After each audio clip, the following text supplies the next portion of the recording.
What do you do when the foundation of your life starts to crack?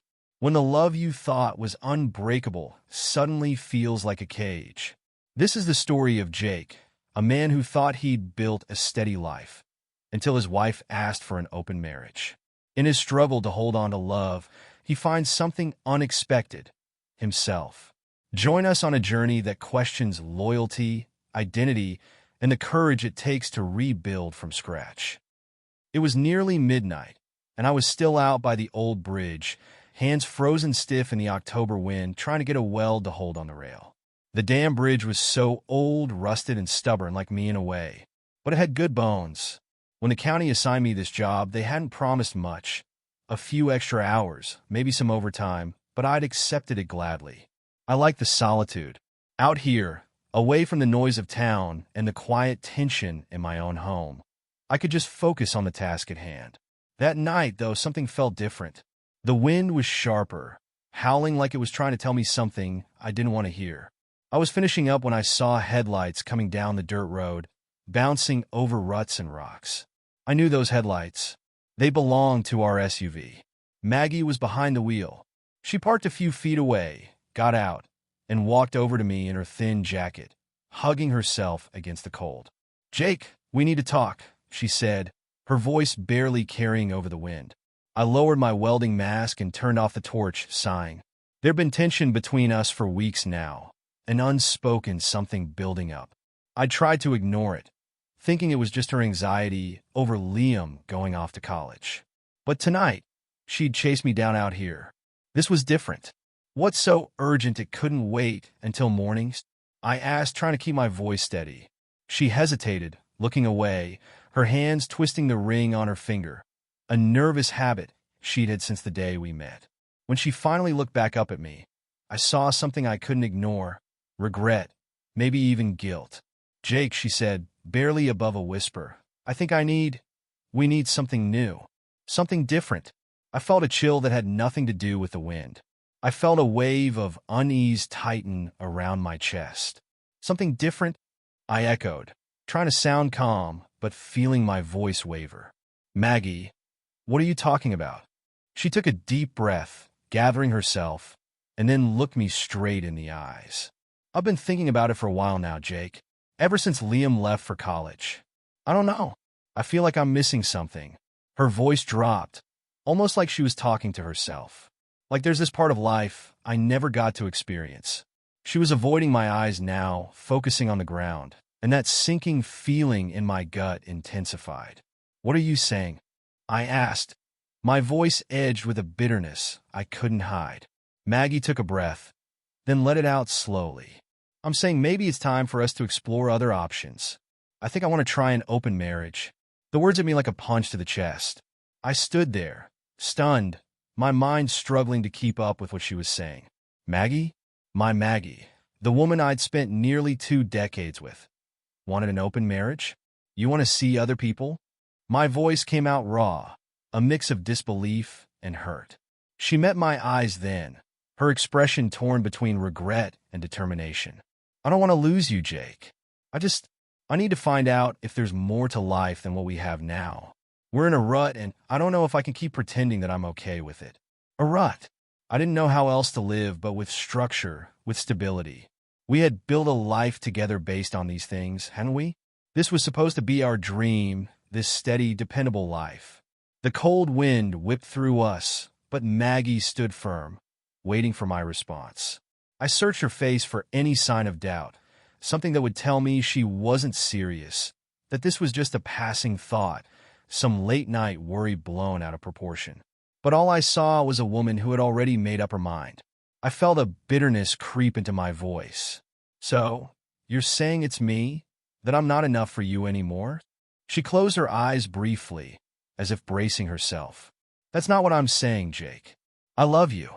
I love our life. But I need to see if there's more." Her words hung between us like a dark cloud. Part of me wanted to turn and walk away, pretend I hadn't heard any of it, but I couldn't. Not with that look in her eyes, like she was willing to burn everything down to chase whatever it was she thought she needed. I took a deep breath, feeling a strange calm settle over me. "If that's what you want, Maggie," I said slowly, then I guess we'll give it a try. The first few weeks were a strange limbo. Maggie threw herself into her new freedom with a fervor I hadn't seen in years. She started dressing differently.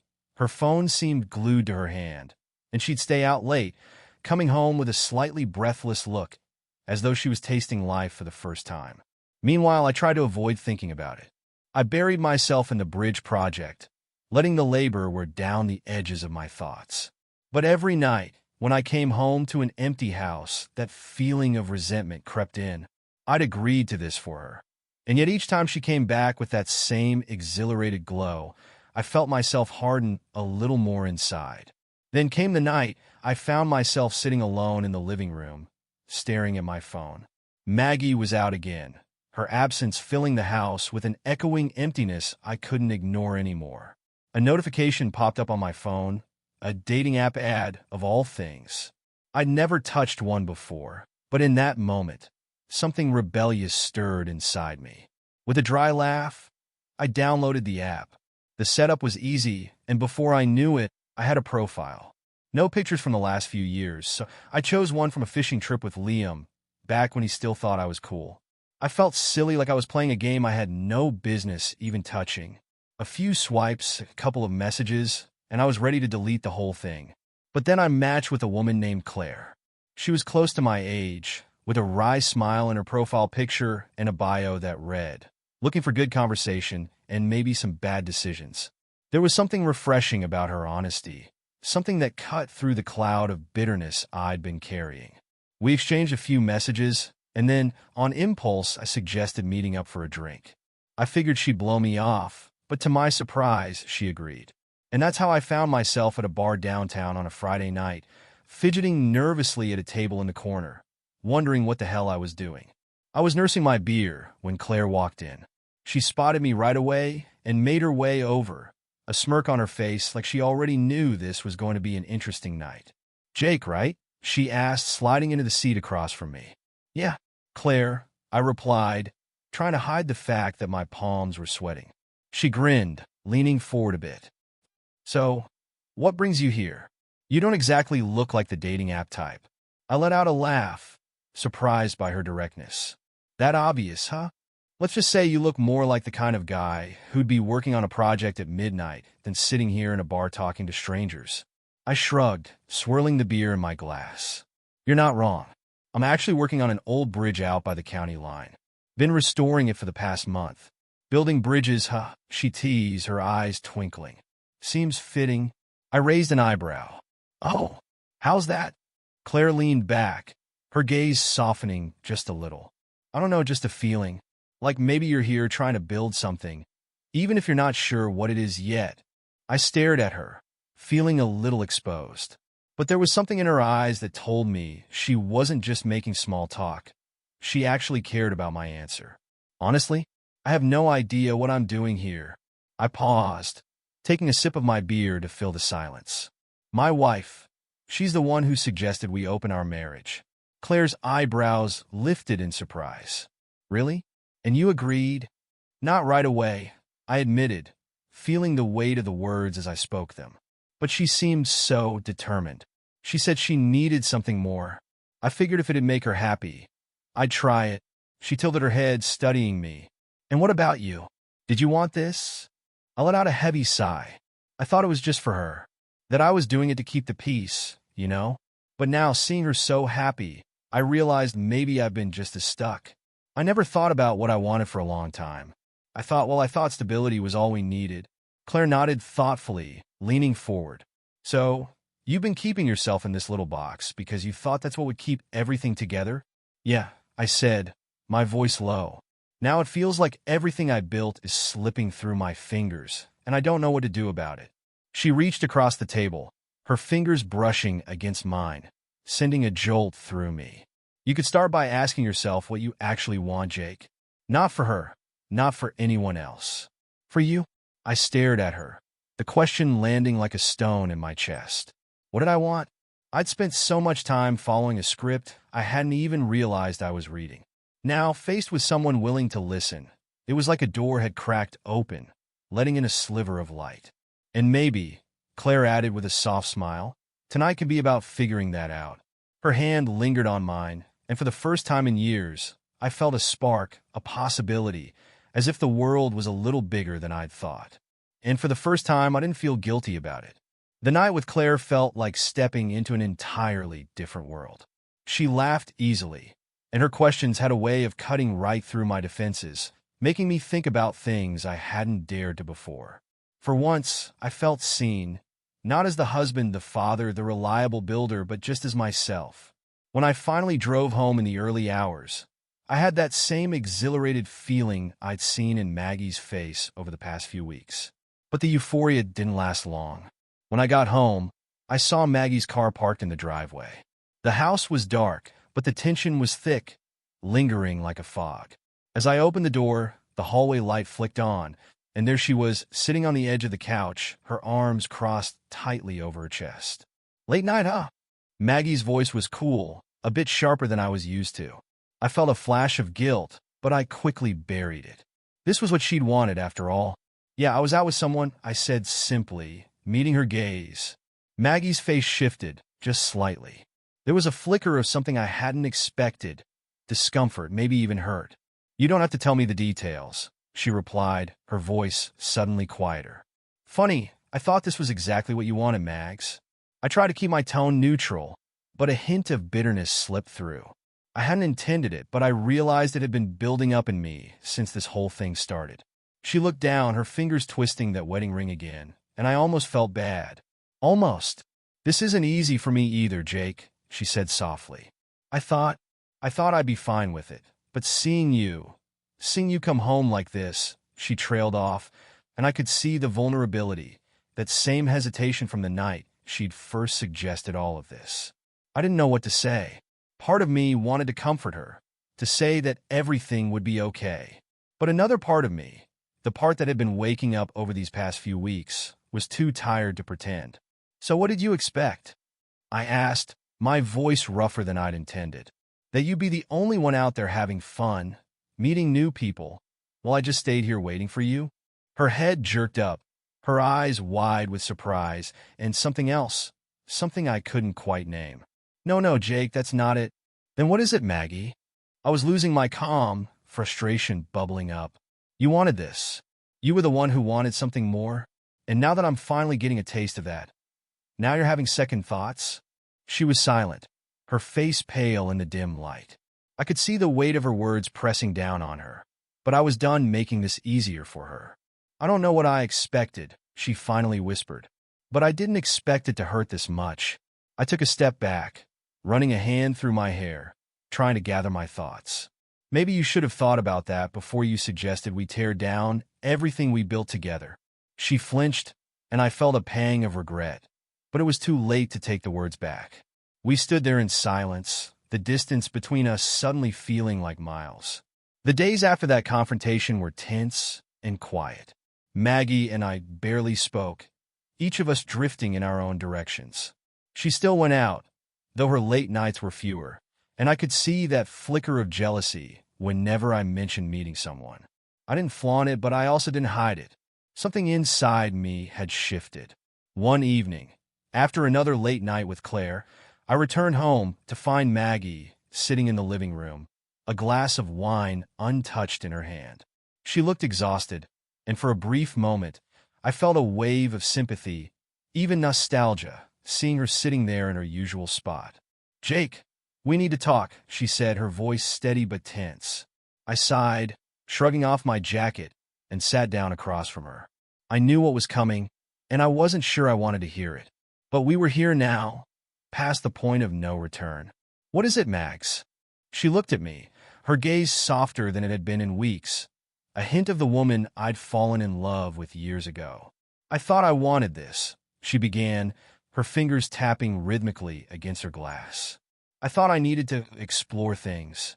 But seeing you out there, happy with someone else, it's harder than I thought it would be." I leaned back, feeling a strange mix of anger and pity. "Maggie, I didn't want this. I agreed to it because I thought it would make you happy. But now that I'm starting to find something good in it, you're telling me you want to go back." Her face fell, and I saw a spark of desperation in her eyes. "I didn't realize what I was asking of you, Jake. I thought, I thought I could handle it. But now, seeing you with other women, knowing you're out there enjoying it, she trailed off, taking a deep breath. I realize I don't want to lose what we have. I shook my head slowly, trying to process the tangled mess of emotions boiling up in me. You don't want to lose what we have. I repeated, almost laughing. Maggie, you're the one who broke it in the first place. You wanted this freedom, this something more? And now that I've finally found a way to make it work for me, you want to pull it all back? She winced, her eyes filling with tears. I know I messed up, Jake. I know. But can't we just try to put this behind us? I looked away, my jaw tight. You can't just put things like this behind you, Maggie. You tore down the walls we built together. And now you want to rebuild them just because it didn't work out the way you wanted? She reached across the coffee table, her hand trembling as she tried to take mine. Jake, please. I'm sorry. I love you. I don't want to lose us. For a moment, I felt the familiar pull, the urge to comfort her, to tell her that everything would be okay. But the resentment, the hurt, everything I'd bottled up, held me back. I wasn't sure I could trust her anymore, not with this new version of myself that I'd found. I pulled my hand away. Maggie, maybe it's too late for us. The words tasted bitter, and I saw the shock in her eyes. She'd expected me to bend, to fall back into the old patterns, but I couldn't. Not anymore. We sat there, the silence heavy between us, as the reality of what we'd both started began to sink in. The weeks that followed were like living in a strange, frozen world. We'd settled into an uncomfortable truce, each of us moving through the house like ghosts. I spent more time at the bridge than ever, pouring my energy into every rivet, every weld, every beam, as if putting the structure back together could somehow repair the pieces of my own life. One evening, I was tightening a bolt when I heard the crunch of footsteps on gravel. I looked up, half expecting to see Maggie, maybe come to plead with me again. But it was Claire, hands in her jacket pockets, her breath visible in the cold night air. I thought I'd find you here, she said with a slight smile, her eyes glancing over the half-finished bridge. Yeah, this place, it's kind of become my second home lately, I replied, wiping my hands on my jeans. Claire walked closer, leaning against one of the beams, her gaze fixed on the horizon where the bridge met the sky. I can see why. There's something healing about it. Building something solid, something that'll last. I nodded, appreciating the understanding in her words. With Maggie, everything had felt like shifting sand lately, but Claire saw things differently. She wasn't asking for me to change or compromise. She just seemed to understand. So, she said after a moment, her voice softer, what's going on with you and Maggie? I took a deep breath, leaning against the beam next to her. She wants to go back to the way things were. Close the marriage. Pretend none of this ever happened. Claire was silent, her eyes searching my face. And what do you want, Jake? The question hit me harder than I expected. I've been asking myself that question every day, but the answer always slipped through my fingers. I don't know. Part of me wants to try and fix it, but I don't think I can trust her. Not after all of this. Claire nodded, her gaze never wavering. Sometimes, you have to decide if you're building something up or if it's time to let go. I looked at her, feeling the weight of her words settle over me. I knew she was right. The bridge I'd been building was almost done, each piece fitting perfectly into place. But with Maggie, things were fractured, fragile, and no amount of repairs seemed to hold. Claire's hand brushed mine, grounding me in the moment. You've got a lot of life left, Jake. Don't settle for a foundation that's already cracked. We stood there in silence, the sounds of the night settling around us. And for the first time, I felt a clarity I hadn't felt in months. I looked at Claire, her face calm, understanding, and something shifted inside me. Maybe it was time to let go of the bridge I'd been clinging to. The morning was quiet, but there was an electric tension in the air, like the split second before a storm breaks. I was sitting at the kitchen table, staring into a cold mug of coffee, when Maggie walked in. She didn't hesitate this time. No small talk, no gentle approach. She pulled out the chair across from me and sat down, folding her hands in front of her. Jake, she started, her voice steady but thin. We can't keep pretending this is working. I looked at her, the honesty in her words hitting hard and fast. This was it. The conversation we'd been skirting for weeks, and I wasn't about to stop it. No, we can't. I agreed, voice firm, surprising even myself. She swallowed, eyes darting away for a moment. I wanted freedom, and you gave it to me, but I didn't expect to lose us in the process. I thought this would bring us closer, somehow. I shook my head, feeling both anger and a strange relief flooding me. Bringing us closer? Maggie, this whole thing ripped us apart. I ran a hand through my hair, barely containing my frustration. I agreed because I thought it would make you happy. But watching you come home like nothing was wrong, like it was easy for you, it tore me up. And then, when I started finding something for myself, you wanted to close the door. How is that fair? She flinched, and for a moment, I thought I saw regret flash in her eyes. But it wasn't enough. Not anymore. I know I was selfish, she admitted, voice cracking. I know I hurt you. But can't we try again, Jake? Go back to how it was? A bitter laugh escaped before I could stop it. How it was? Maggie, we passed that point a long time ago. We both wanted different things, and now we're here, stuck in the mess we made. Her face paled, and I saw her grip tighten on the edge of the table, knuckles white. So, what are you saying? I took a steadying breath, feeling clarity for the first time in weeks. I'm saying it's time to let go. You wanted to see what life was like without limits. Well, here we are. And maybe we're just not who we used to be. Her gaze dropped, her hand trembling as she wiped a tear away. But she nodded, and there was a resignation in her face that felt like both a loss and a relief. So that's it then? Yeah, Maggie. I think it is. We sat in silence, letting the words settle between us, the weight of them cutting deep. And for the first time, I realized I wasn't afraid of what came next. The days following that conversation were a strange blur. Maggie and I moved around each other like polite strangers, each of us packing up pieces of our lives without saying much. She planned to stay with a friend until we could sort out the details, and I spent most of my time at the bridge, avoiding the house and its ghosts. There was a clarity to the work, each bolt and beam a step towards something more solid than the life I was leaving behind. One night, just as I was locking up my tools, my phone buzzed. It was Claire. "Want a little company?" I hesitated, staring at the message. Part of me wondered if this was what I needed, someone to anchor me, to fill the space Maggie was leaving behind. But another part warned me that maybe, just maybe, I needed to find my footing alone. Still, before I could think twice, I texted back. "Meet me at the bridge." She arrived 15 minutes later, her car headlights piercing the darkness as she pulled up next to my truck. She stepped out, bundled in a jacket, her hair pulled back, and that familiar calm expression on her face that I'd come to appreciate more than I could put into words.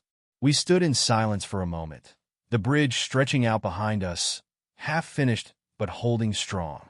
"So it's over then?" Claire asked, her voice gentle but sure. I nodded, swallowing the heaviness in my throat. "Yeah, it's over." She let out a breath, her gaze flickering over the bridge before coming back to me. "How do you feel?" I thought about that for a second, really thought about it. Lighter, I admitted. Sad but lighter. Like maybe this was what I needed all along.